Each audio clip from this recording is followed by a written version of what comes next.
Well, it's been a perfect week in Lake Okee-dokee, my hometown.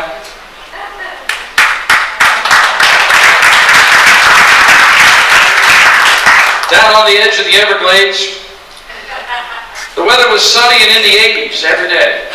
Perfect for the unveiling of our town's first millionaire.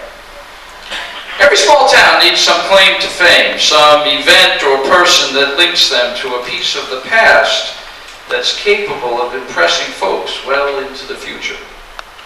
For Lake Okee-dokee, it was briefly James W. Wilson, Jimmy to most everyone, who was killed in World War II and who, through a reporting error, was listed as an aide to General Lucian Truscott, a lesser-known but very successful commander under General George S. Patton. Turns out it wasn't true. And so there was a considerable letdown when the telegram arrived from the Army some years later, correcting their mistake. Jimmy had actually been a chaplain's assistant and had had the bad fortune to be standing in the wrong place at the wrong time when a mortar round hit. But all that was now happily in the past. One of our own had managed to amass a net worth of $1 million right here in our little town. That one was Billy Redflower. Billy was a Seminole who lived in the Everglades in the home his grandfather had built on a large hummock that lay just out from the end of dry land, connected by a causeway that had been created out of landfill long before there were laws against doing such things. The home was as far east as you could go and still technically be considered a resident of Lake Okee-dokee.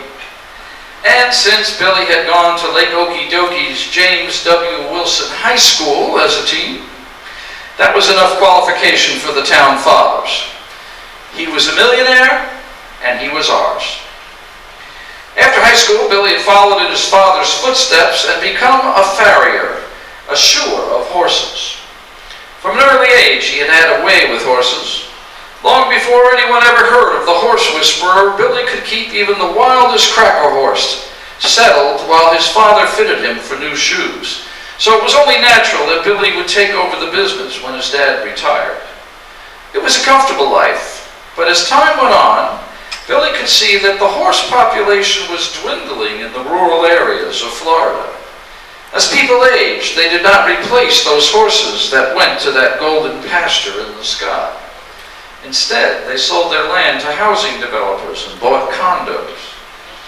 One day, a client told Billy that his rundown old barn had collapsed and killed his rundown old horse, and he decided not to replace either.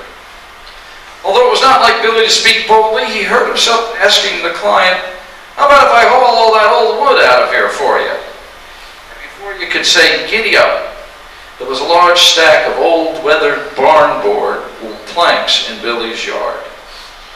His wife asked what he intended to do with all that junk, but Billy only smiled and said, "You'll see."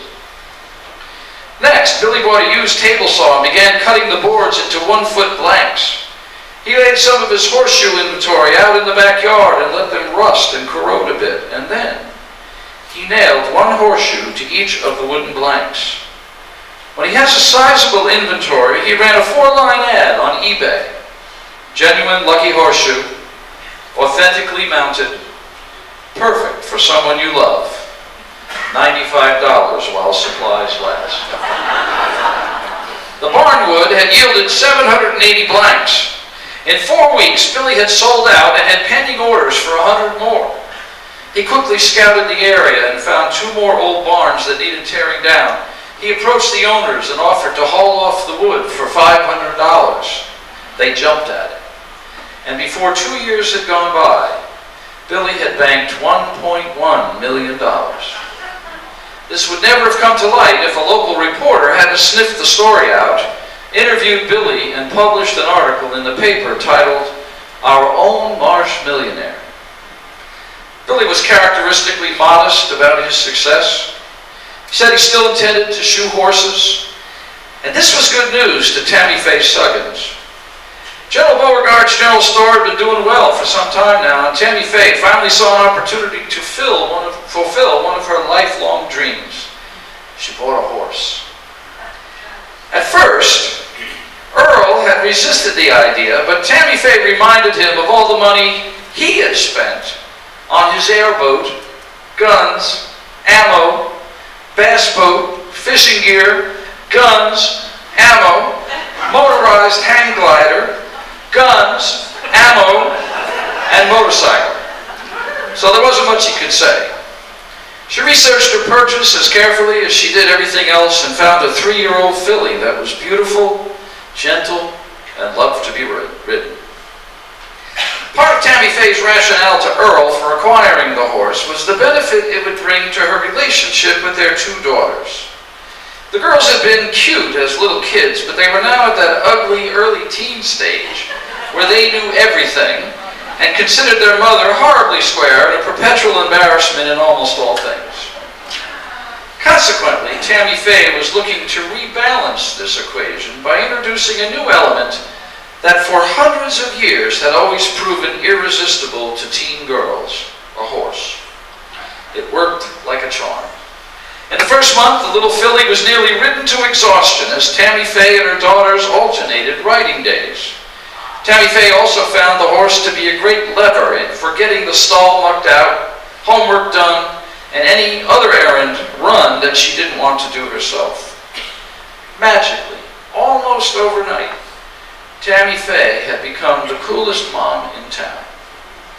Meanwhile, Earl was deriving his own benefits from the acquisition.